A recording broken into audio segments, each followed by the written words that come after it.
Hello and welcome back to the Roads of Elden Ring. Last time we had a look at the Bunny Village, that is right over here. And today we will have a look at this area over here, the next somewhat small instance, before we get into the major areas. There are a few areas that we can explore before going into the Black Keep, technically.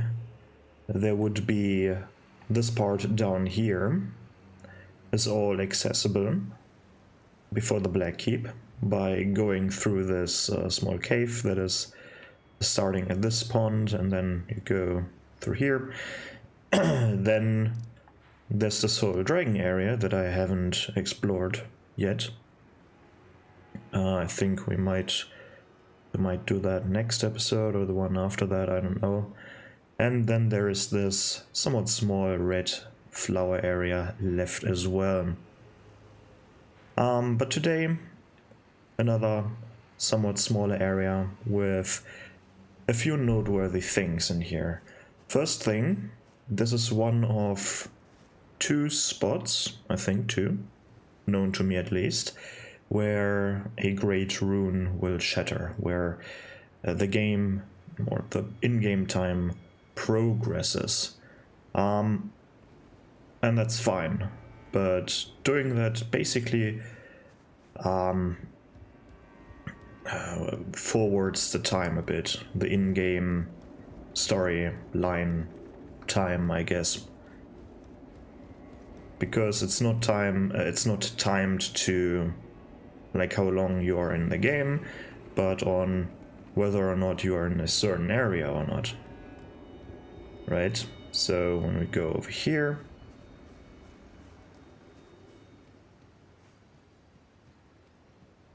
at some point, there we go.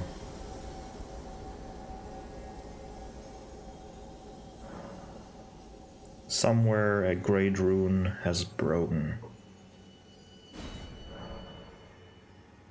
And so too has a powerful charm. Right. Mikula destroyed his great rune by going this way, or by going into the Black Keep from here, or somewhat close to the entrance. A great rune will shatter. And this is something that I'm going to talk about in this episode. Time, specifically in Elden Ring. I might do a video about that time in From Software games in general. But we will talk about time in a bit. Or actually, let's do it right now before we continue. Because usually the game feels very static, right? It feels like time is not really progressing. Sure, we have quest lines that we can advance, but because of the way they make these quest lines, or how they work in general, by talking to the NPC, soft resetting or hard resetting the game, that doesn't really feel like progressing time, right? We don't see the NPC wander around, you don't have to wait a certain amount of in-game days because, well, we have a day and night cycle. Why don't we use that for quests, right? Sure, we can forward time, we can wait at the site of grace, but why isn't this mechanic being used? And something like this right now, where the great rune just broke, it's supposed to convey the sense of time, right? Mikula is actively going through this world and getting rid of himself, basically, by with these crosses, indicated by these crosses. Mikula was here at some point in the near past, right? Like, it hasn't been like years. He was there like maybe, even though I don't even know how long a journey through the lands between, or the Shadowlands is it a week? Is it like 2-3 days? Is it a month? Who knows? But when we go over this bridge, when we go into the Black Keep, the rune has been shattered at that moment. So Mikula's actively doing stuff while we're here. At least that's the idea behind that. In reality, of course, it's just a trigger, right? There's somewhere a big box being drawn here, right? I guess it's a box or maybe a circle, whatever. When you go into that box or when you cross a certain line, maybe it's just a big screen, could be the case too. You don't even need a box, right? You just draw an invisible screen. When the screen notices the player going through there, the trigger starts, right? The rune shattering starts. That's how it works in game terminology, whatever, and then programming somewhat, pseudo-programming, because I have no idea how to program things, but triggers are a thing, right? Similar to the Black Keep, when you go too close, you trigger this event, and then shit happens. And this is supposed to be time progressing. I'm glad that something like this is in here, but it still feels lackluster. Doesn't really feel like time progressing. And it's similar to Bloodborne, but I'm not going into Bloodborne right now. This is a topic for a video in and out of itself that I haven't made yet, and I don't want to take things away from me in that case. But we're here now. We are approaching this building that is in the water. We're approaching this magic tower, whatever. And we're approaching the Black Keep from a different side, because there are actually two paths leading into the Black Keep for us. Technically there are like 4, right? This bridge, that one, back door, and this back door, but for the player there are 2 paths. So what do we have over here? We can hear a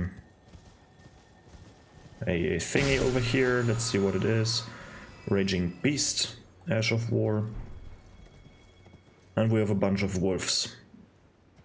Like a enormous amount of wolves, actually. There's some in the front over here. There are probably some over there as well. But we just have this... Holy shit. These birds that are screaming. They exist here as well, apparently. I didn't know that, but they are probably here to alarm these wolves of the player's existence, so that they swarm the player. Because if we have a look here, there's a pack of wolves. There are... Come on, let me jump up here. There are wolves here, the white ones being the stronger versions. Then there are wolves on these rocks, like it's infested with wolves. Even up there, even more wolves. You're not safe. And then we have this small roadblock here. Like here are the rocks, there are rocks. We can even get on top of these rocks over there. There shouldn't be anything important. But let's have a look anyways. I think you can get up there by going this way. But I don't think there is anything... Nope, not even from this side, just more wolves. I'm not even sure if I can get up there, but... Now I'm even less sure. Let's get there from the other side, or let's try and get there from the other side. Hello? From this side we can get up there. Oh, nice. So let's have a look at the upcoming area. Is there anything up here? No. No, there's nothing up here. Except this dude. And this one is a big gimmick enemy. In order to beat these reliable, you want to have hefty furnace pots and craft some. You need, I think, 3 in total. And let me demonstrate that, because you can't kill this one by hitting the legs. Usually, how these work, you hit the legs, then they stagger. You hear the stagger sound or the crit sound, whatever. Stagger, I think. You need to do that 3 times, this stagger sound. Stagger him 3 times, then he falls over, and you can do massive damage when you riposte in the face of that thing. But these ones have armored legs, and thus you're not able to hit the legs to stagger them. You can't do that. But we have hefty furnace pots. So usually when he sees you, let me draw aggro here, he will constantly bombard you with bullshit. And this is now nothing different. Am I invulnerable? I hope so. And let me turn down the sound effects a bit. This is all he does.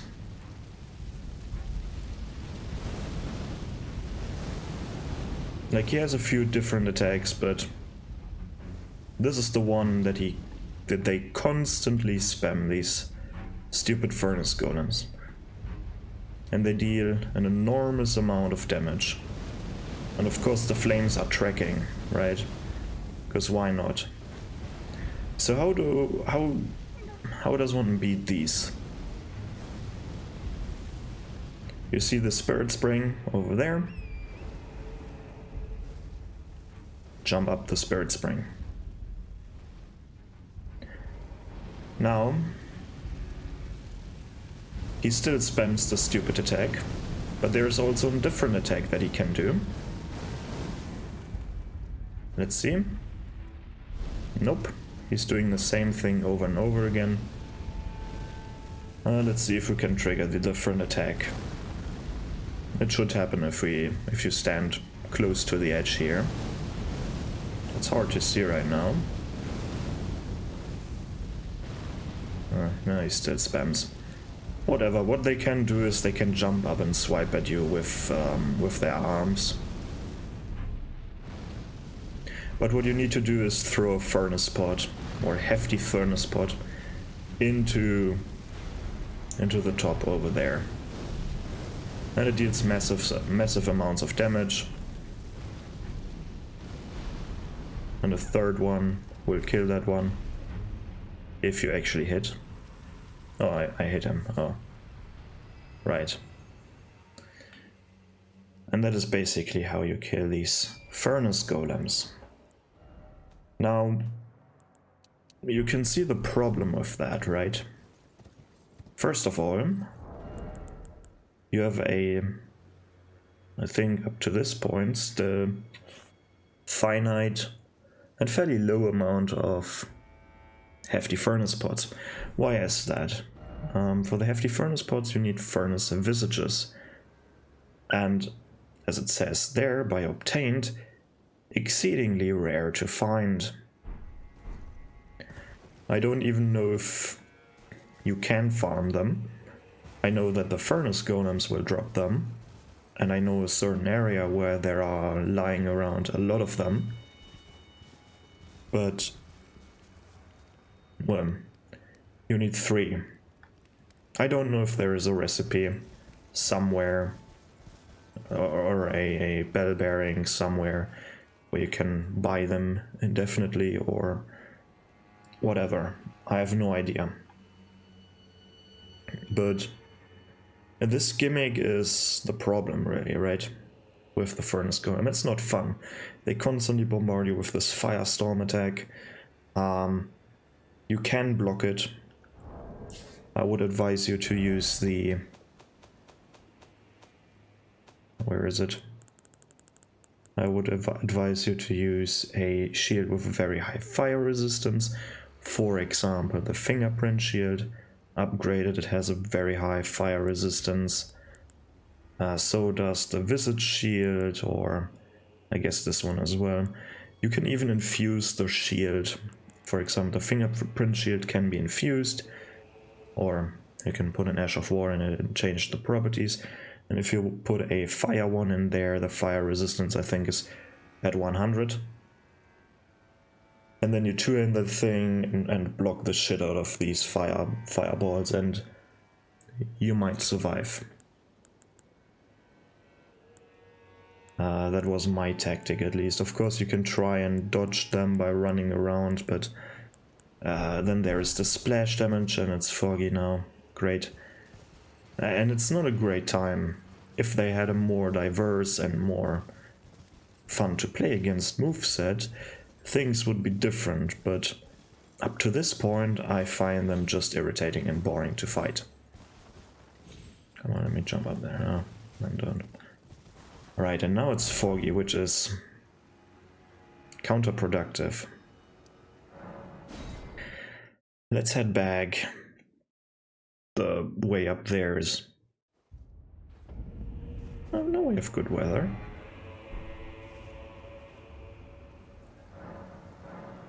But let's wait until morning and then embrace the rain that is ultimately coming at some point, right? It has to rain. It always rains. 90% of the time. Not really, but...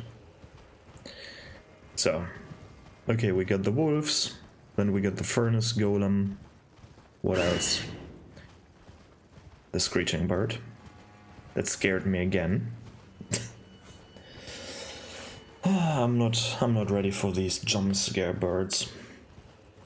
They're more scary than the scary area in the game. They're a bigger horror than the horror aspects. But now we're back again. Right. There are just a few things to explore here. First, we get this mage tower over there. Let's explore that one. Because if you know these mage towers, they always have a small puzzle.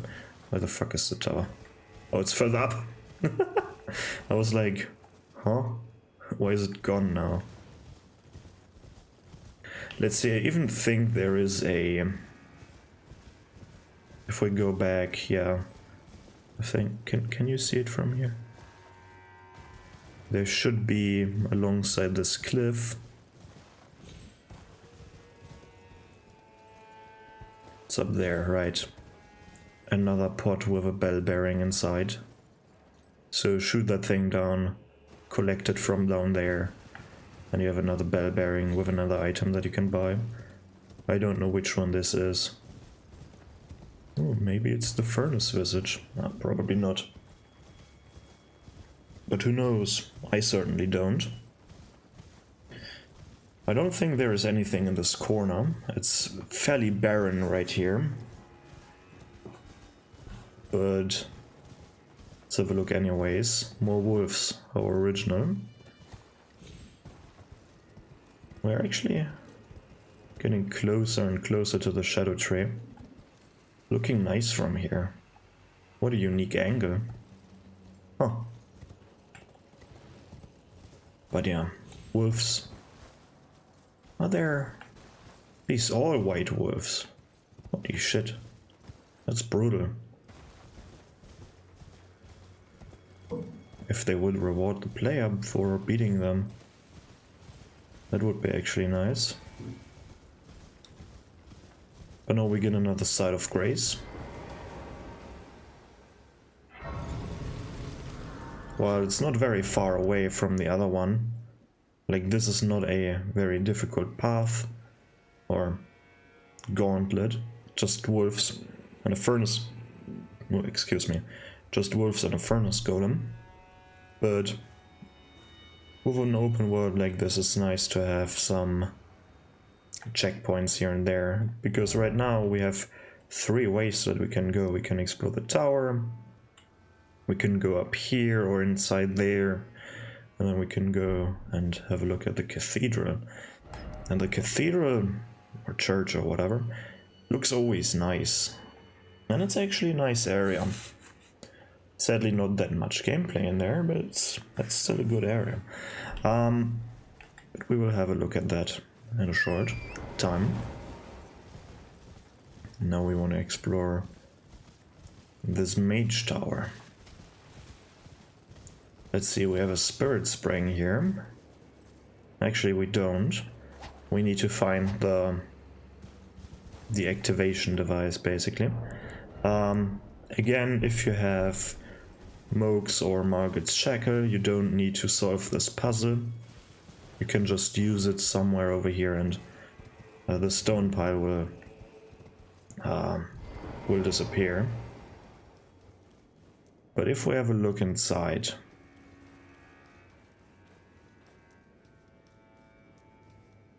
what a weird room. Usually in these rooms there is a balcony, right? Oh. And you can see this balcony from the outside. You just have to be observant, because that's the difficulty, right? Spotting these things is easy, or spotting this particular thing is easy. Just not if you don't know what you're looking for.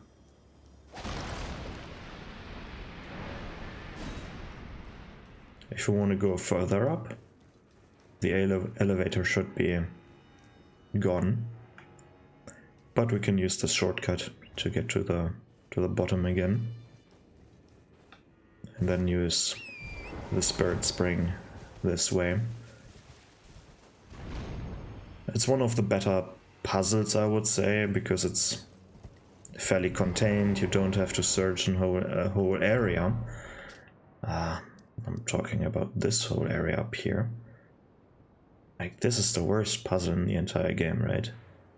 Finding all these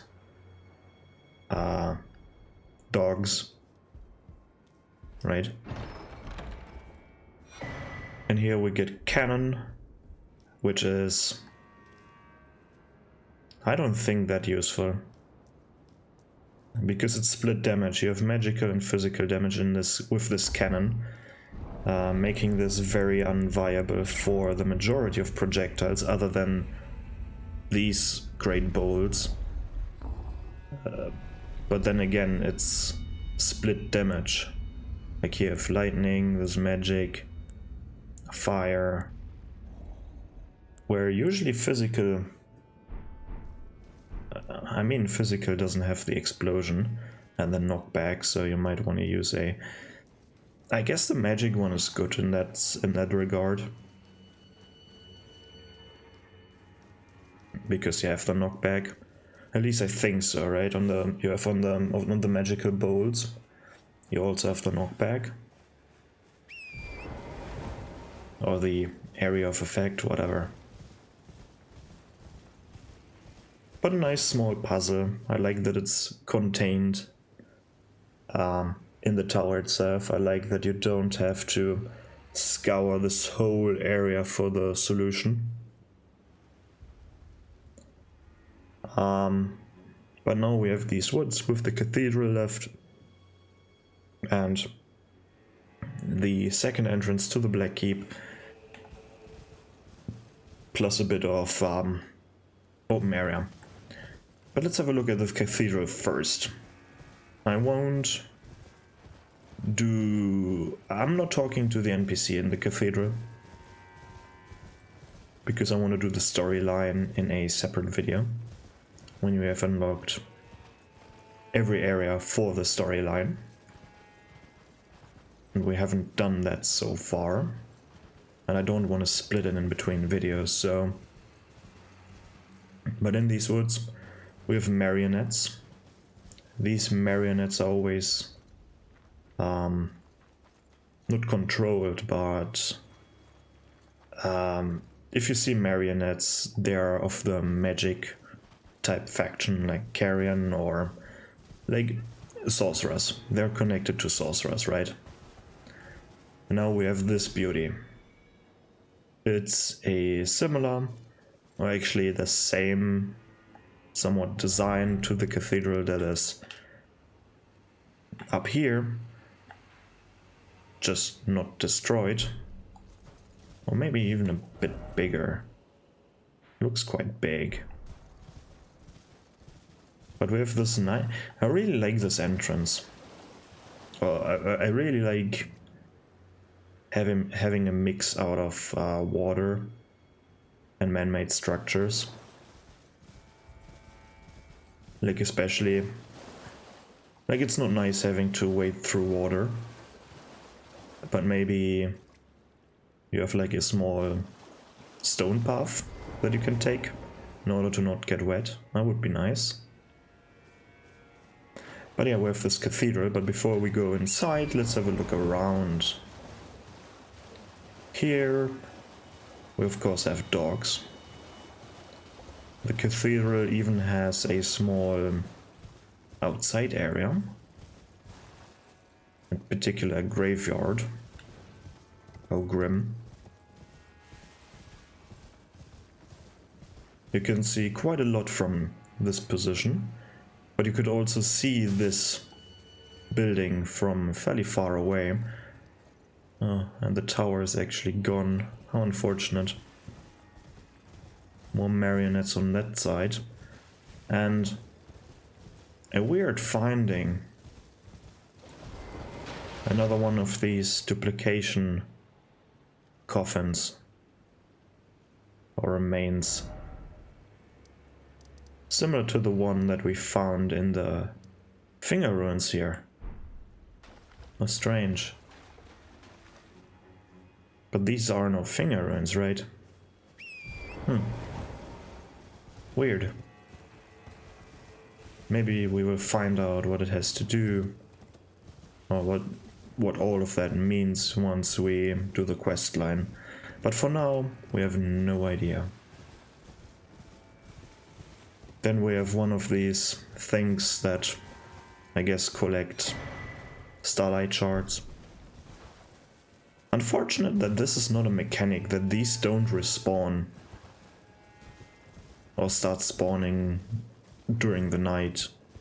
That would be actually a nice feature, utilizing the nighttime.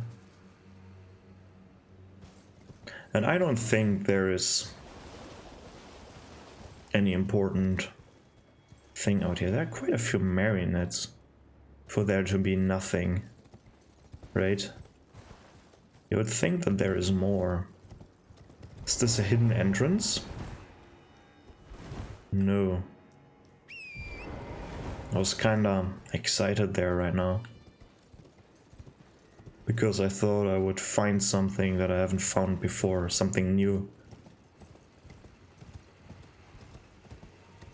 That's always a nice thing, exploring and finding out new things, even though you think you know the game. You know everything, almost everything about the game. But sadly there is nothing more than that right here. No secret, just this one duplication coffin. And a few more marionettes. Quite a few marionettes. But now let's go inside and see what's going on in there. Of course, we can't ride inside. And it's getting very dark all of a sudden. And very bluish. Like we're in a blue area now. With all of these blue flames, or I guess white flames. But not quite ghost flame. These have a bluish tint to them, and ghost flame usually has a bluish white. It's more white than that, I think. I can open up this area. This serves a somewhat... I mean, this serves a gameplay purpose. That we have this door here. And then there's this one NPC over here. I'm not talking to this NPC right now. But looking at the cathedral from here, like, there are a bunch of bird cages, just like in Raya Lucaria. And that is basically it. We have this NPC right now. We have the doors to the graveyard. And this room. Unfortunate that we can't explore the upper portion, because there is no upper portion. Well, that's the cathedral. What should I say? We will have a look at the cathedral later on in a different video. And more deeper look. Oh great, it's foggy again. Hooray. But no, there's just one small area to explore so far. And then we are done with this existing connection area, or connector. Let's call it the connector. Bridge leading to the village. Church District. I guess this is the Church District Highroad. I was wondering what to call this episode, or this area even. I guess I know what this area is called. This is the Church District Highroad, or the high road leading to the Church District.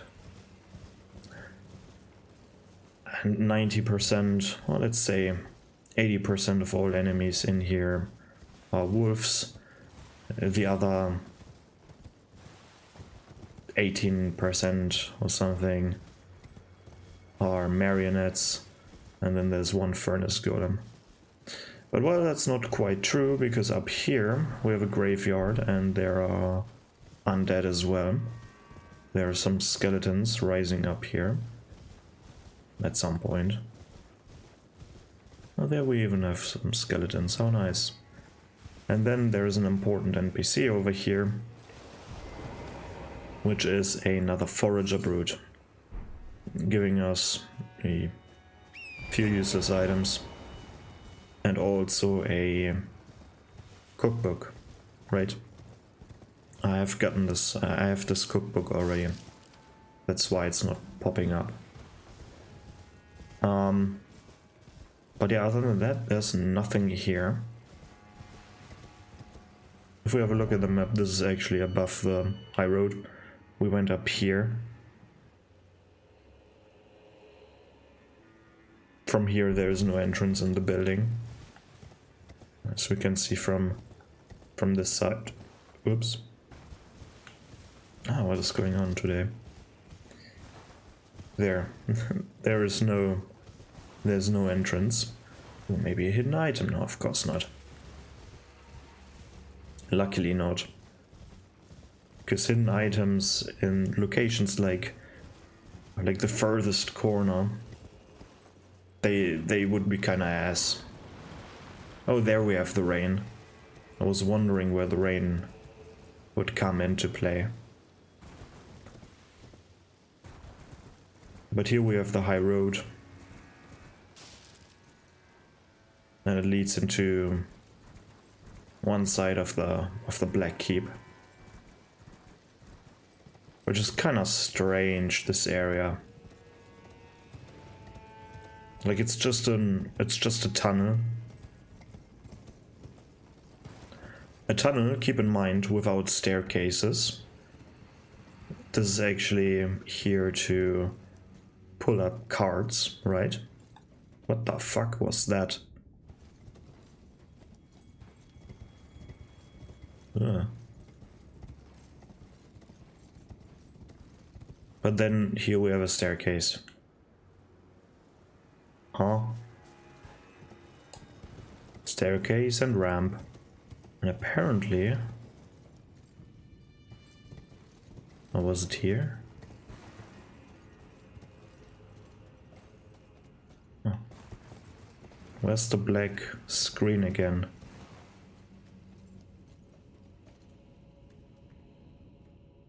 Huh. Interesting.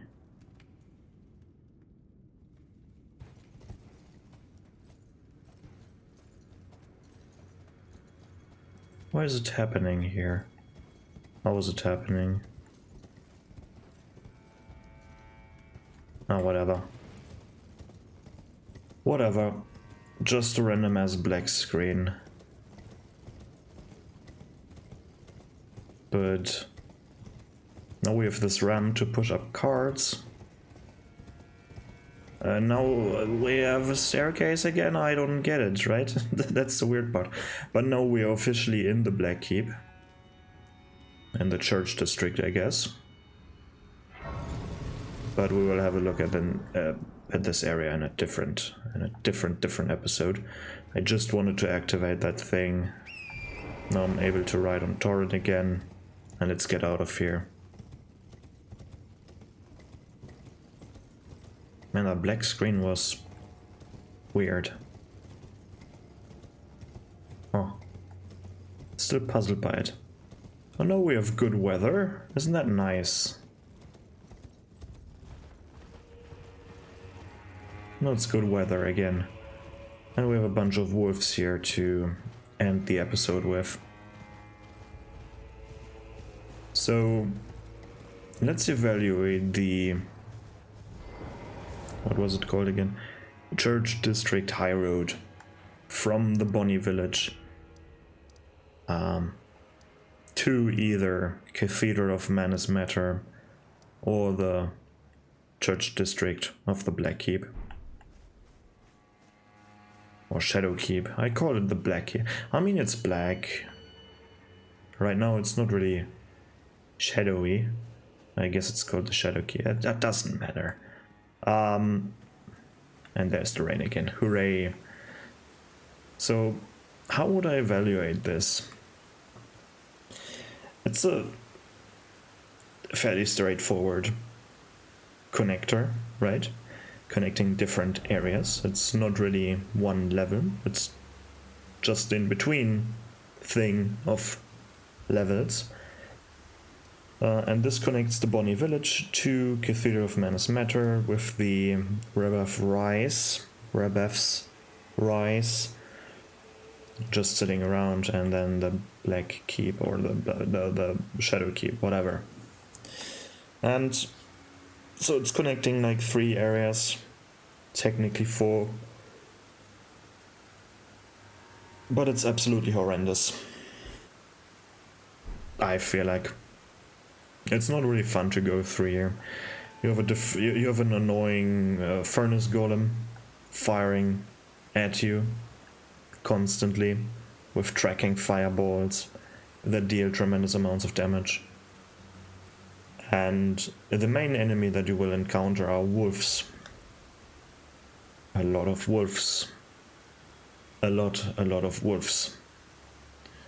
We have an Ash of War that we got really early. Right here, somewhere, right? The Beast Claw Ash of War. And then we have the Furnace Golem, that is a mini-boss. But it feels like a chore. Or like a gimmick. And not really a fun gimmick. Right, there are fun gimmicks and then there are not so fun gimmicks. This is, in my opinion, a not so fun gimmick. Then we have Rebeth's Rise, which is one of the puzzle rises, I would call them, with the small find the hidden wall puzzle, or you need to be very observant puzzle. Then we have the Cathedral that starts a lore-heavy questline, which is amazing.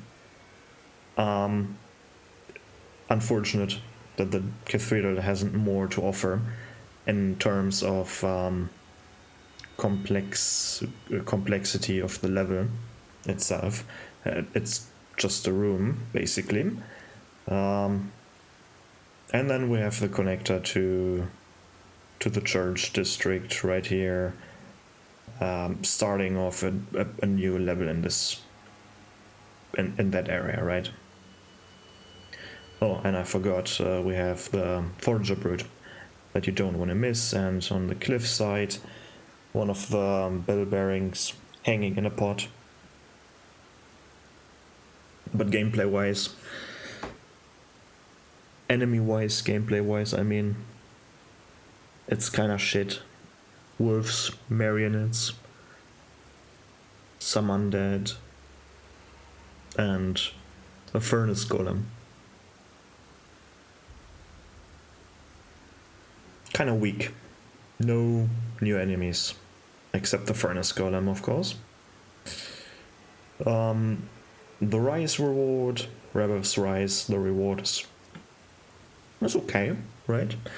It's nothing entirely new, it's a new cannon, which is fine.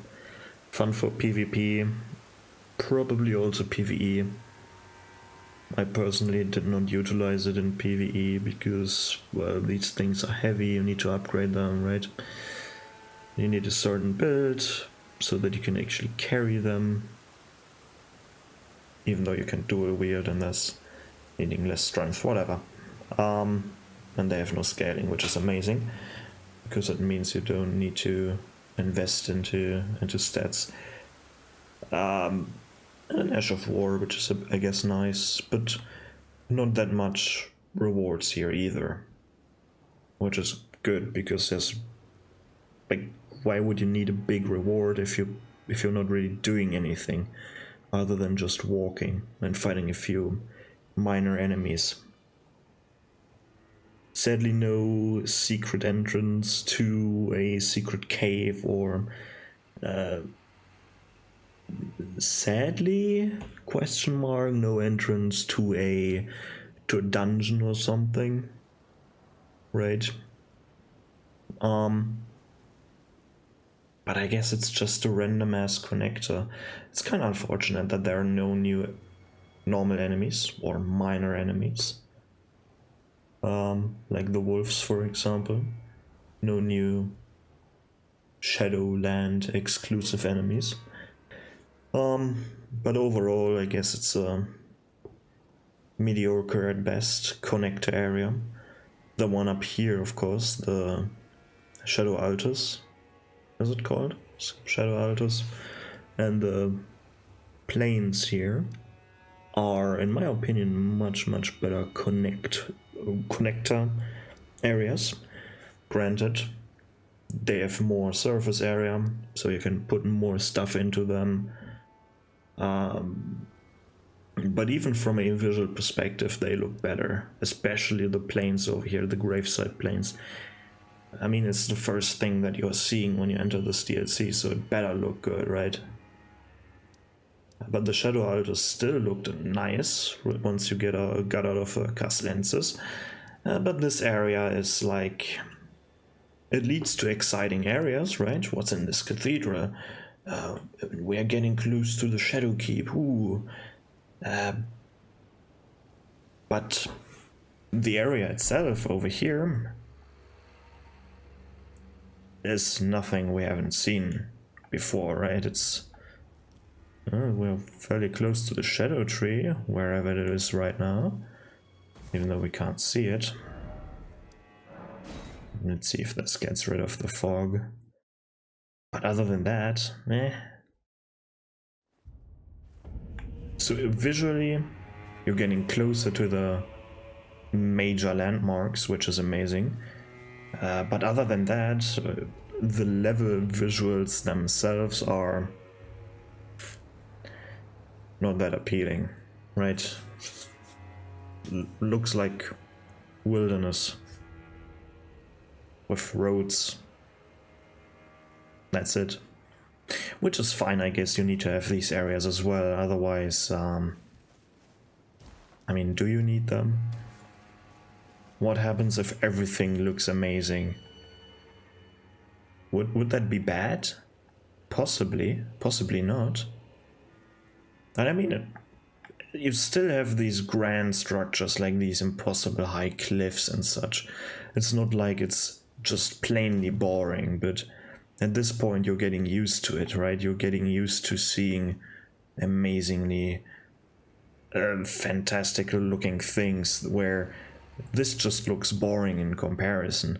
If you would see something like this in real life, like these cliff structures, you would be more excited. But in a video game, not that exciting. In real life, exciting. In a video game, nah, not that much. Imagine seeing this in real life, like a huge cliff, not the fantastical tree thingy or this building, right? Just this cliff face. That would, ooh, I would like to explore that in real life. But in this game, there are plenty of these in this game. Not that special, to be honest. Right? But yeah. Let me know what you think of the Church District Highroad. Maybe it's your favorite connector. Probably not, but maybe it is. I hope it's not. But yeah, let me know what you think about this. Do you like the amount of wolves that we have in here, or would you wish for a more diverse wildlife encounter? Maybe a few more bears here and there. That would make no sense, right? But just some diversity in enemies. Just some enemy variety, please. But yeah, let me know what you think. And that's it from me. Goodbye.